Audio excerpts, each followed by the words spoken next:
हसन बिन साबित higher secondary school, जदीद तकाज़ों से हम आहंग वसी और ईज कैंपस, फैसलाबाद में वाहिद कैडेट साज इदारा, हॉस्टल की सहूलत के साथ। बिस्मिल्लाहिर्रहमानिर्रहीम। डियर स्टूडेंट्स, अस्सलाम वालेकुम। हसन बिन साबित school and college online study system में खुश आमदीद।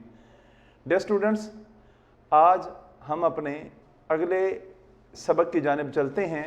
आज हमारा जो अगला लेक्चर है उसका टॉपिक है इसमें अलम की अक़साम। पिछले लेक्चर में मैंने आपको बताया था कि इसमें अलम की 4 अक़साम हैं। ये आपके ज़हन में रहे, मैंने फिर दोबारा इन्हें लिख दी है। ये 4 अक़साम इसमें अलम की ये दर्ज झैल हैं। नंबर 1 ख़ताब, नंबर 2 लक़ब, नंबर 3 तख़ल्लुस और नंबर 4 कुनियत। ये 4 अक़साम हैं और अब हम बारी बारी एक एक की डिटेल समझेंगे, उसकी तफसील को जानेंगे, उसकी मिसालों को समझने की कोशिश करेंगे।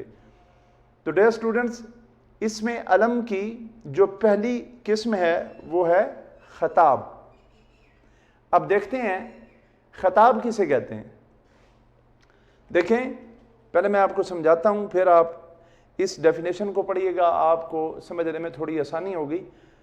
हर इंसान के अंदर कोई ना कोई खूबी होती है। किसी के अंदर वो खूबी बेहद ज़्यादा ऊपर के दर्जे की होती है।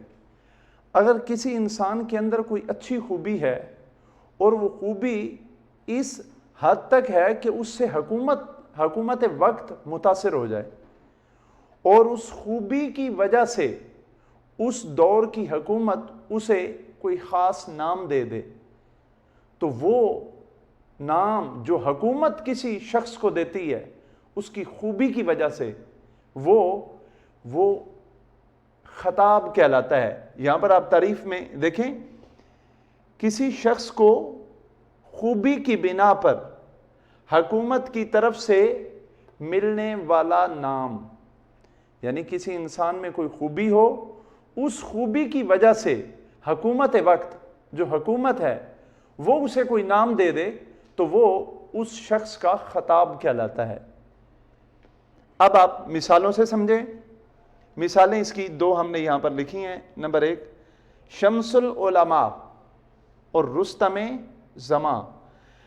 अब शम्सुल उलमा ये एक ख़ताब है।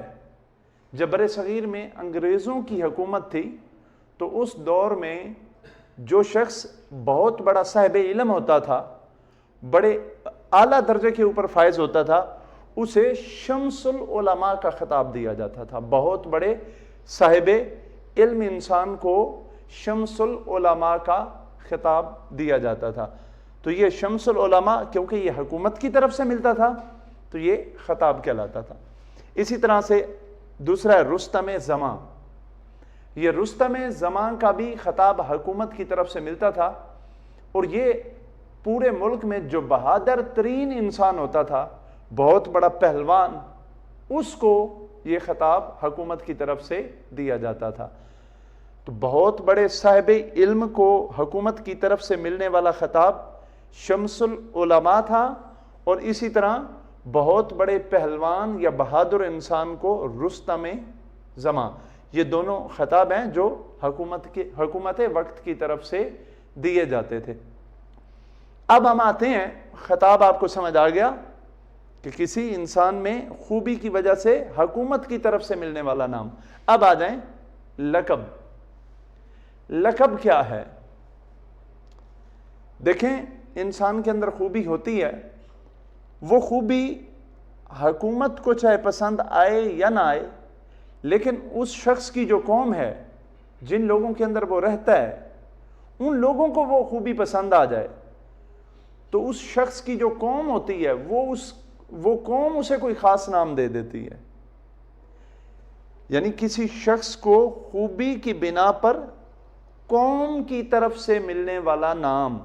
किसी इंसान में कोई खूबी है और वो खूबी इस दर्जा ऊपर की है कि उसकी कौम उससे मुतासिर हो गई है और उस खूबी से मुतासिर होकर उसकी कौम ने उसे कोई नाम दे दिया है, तो ये जो ख़ास नाम होगा ये कहलाएगा لقب. اسے مثالوں سے سمجھیں, مثالوں سے سمجھیں گے تو مزید آسانی ہو جائے گی. بس یہ پہلی مثال ہے جی کلیم اللہ. اب کلیم اللہ یہ لقب ہے, اور آپ یہ ذہن میں رکھیں کہ یہ حضرت موسیٰ علیہ السلام کا لقب ہے. حضرت موسیٰ علیہ السلام چونکہ اللہ سے کلام کیا کرتے تھے تو یہ چیز ان کی قوم میں عام تھی.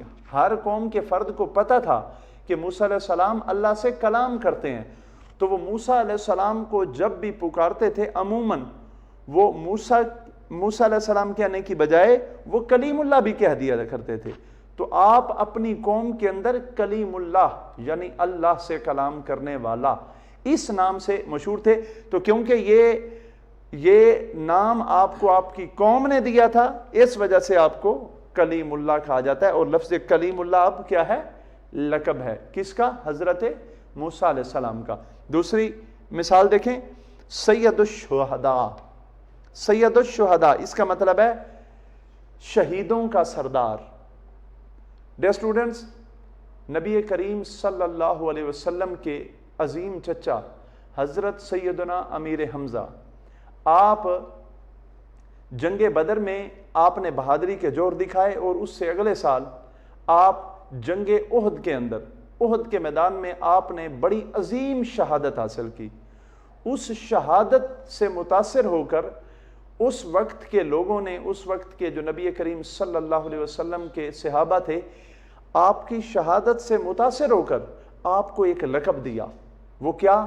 کہ سید الشہداء, یعنی حضرت امیر حمزہ کو انہوں نے نام دیا سید الشہداء, شہیدوں کا سردار, کہ انہوں نے بڑی شاندار شہادت حاصل کی.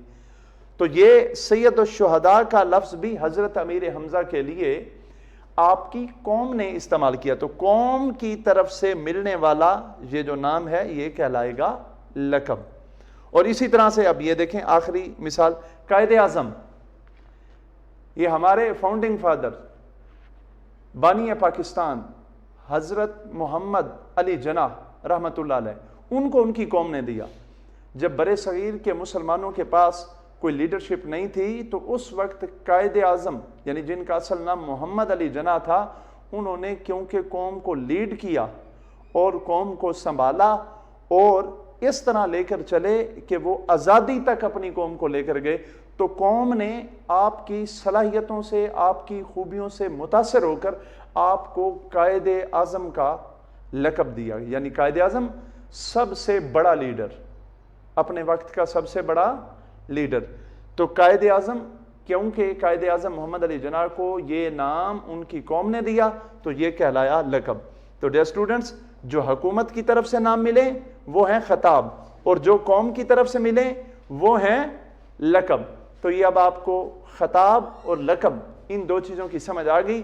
انشاءاللہ ہم اپنے اگلے لیکچر میں اسم علم کی مزید جو دو اقسام ہیں ان کے بارے میں پڑھیں گے. آپ اسے اچھی طرح سے یاد کر لیں, اپنی کاپیوں کے اوپر لکھ لیں. اپنا بہت سا خیال رکھیے گا. بہت شکریہ. اللہ تعلیم میں اقوام کی تعبیر, تعلیم میں تہذیب کی تصویر,